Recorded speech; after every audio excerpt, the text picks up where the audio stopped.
This is a real dirty chimney that we're power washing.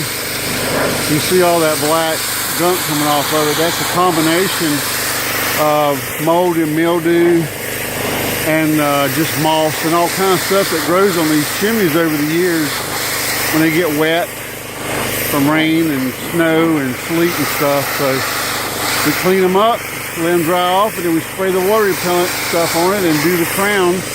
Keeps that water from getting in there. Plus it can also get down below the roof line, and if there's any wood down there, sometimes you can see moisture coming in, especially when we have a lot of rainy days and overcast and rain, because then that thing just sucks it up like a sponge.